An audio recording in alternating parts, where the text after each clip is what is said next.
कान्ताय कल्याणनिधये निधयेऽर्तिनाम् श्रीवेङ्कटनिवासाय श्रीनिवासाय मङ्गलम्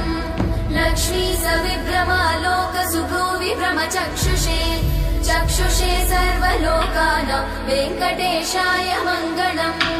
श्रीवेङ्कटाद्रिशृङ्गाग्रमङ्गलाभरणाङ्ग्रये मङ्गलानां निवासाय श्रीनिवासाय मङ्गलम्